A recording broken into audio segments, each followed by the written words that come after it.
Alright. Hello. Apologies for having this little cutaway video. You can see that everything's so fancy, new, and not like I was before, due to the fact that me, setting up for this game and setting up for last game, I wasn't able to record it properly without a bug happening, there being too much space, etc., etc. So there was no video to go with, what happened last session. So I'm going to be here to, just inform you about what happened last session. Long and short of it, last session, after the runaway train, hit, or the runaway train combat session, they eventually, they revived Phelan, whose charisma stat decreased by 2, going to a 14, as you can see right there. They gathered all their belongings and they gathered themselves, and they figured out that, among other things, the contract in which there's a contract that forbids certain people from going onto the train. The train itself the contract about the train not being allowed to be entered on was created by a witch. So a lot of their mentors refuses to go on trains because of said witch. They also then confronted Nicholas Silver Bull, who is essentially the big, guy you send your weapons to get upgraded, or he even transfigures demon parts and turns them into devil arms, etc., etc. They eventually bought stuff from him. They bought some items that would help them in the trip. While they waited for the train to be fixed, which will only take a day. After which, they got up and rode the train to Yilang. To which Nicholas said that the train will be back in 8 hours. So if you guys are finished by then, there will be another train with him on it that will essentially take them to wherever they want, or take them back. The long and short of what happens in the city is essentially Vincent goes and tries to find his informant that he knew from his time working with Caleb Black. Caleb Black being his mentor. He goes and tries to find a man named Bruno, who is the informant, but only finds the destroyed remains of what seems to be his apartment building that was ransacked. They do find a notebook that was hidden under the ground. As Alexandra reads it out loud, it basically describes the mad ramblings of someone going insane, that it seems like the city's alive and is fucking with them.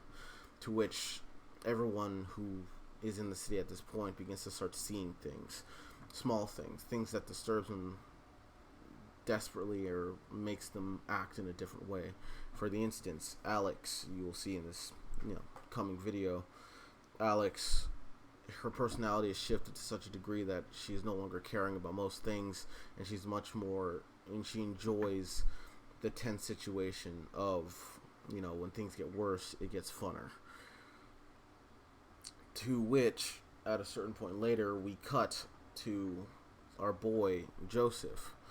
Joseph is a man who was looking for something, looking for certain things, and got caught up in this whole mess. He's stuck in the Yilang Asylum, or the Desada Asylum, to which they find them, or to which he's locked up with a man who's about to attack him. And when he does, we cut away from him, going back to the group, as they seem to have alerted some police officers around as they try to get out of the building, get out of the area. They confront the police officer.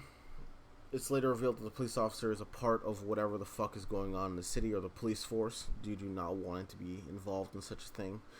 But Zora, unfortunately, gets hit with the hardest insanity wave at this point, knocking her out as as the guards claim it's another bout of insanity and send her to Desada Mental Asylum.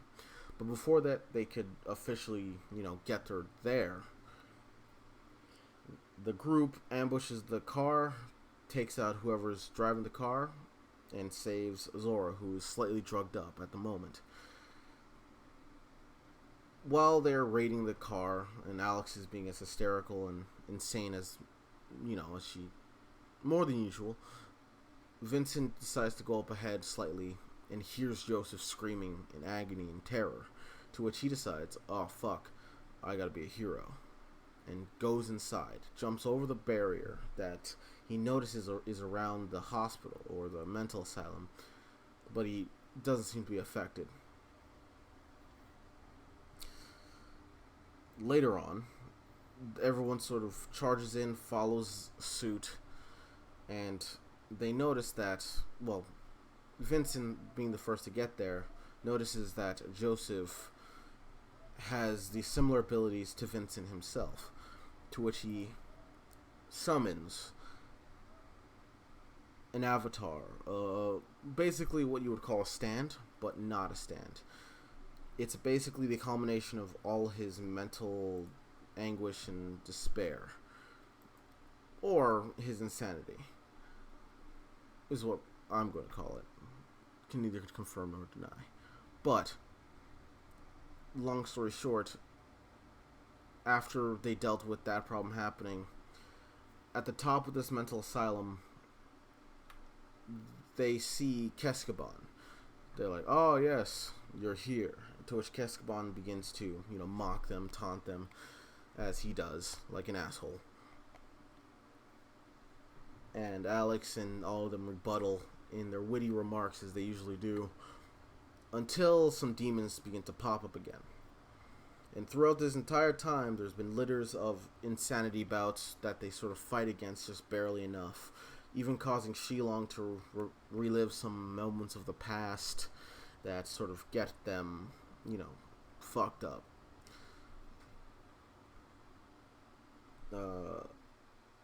All the while, after this moment, we essentially ended with that. Nothing really crazy happened, except that when they got to this place, the entire hospital that seemed to be more compacted expanded outward. Think of it, DMC Devil May Cry, but uses a more practical sense, or Tartarus from Persona 3. That it grows and it just doubles in size, making everything much more bigger and wider and vast. So yeah, that's kind of everything. Sorry if this recap was sort of haphazard and all over the place. My apologies. I do hope that this video coming will, work out and I actually get to record it. But thank you if you do watch, and have a good day.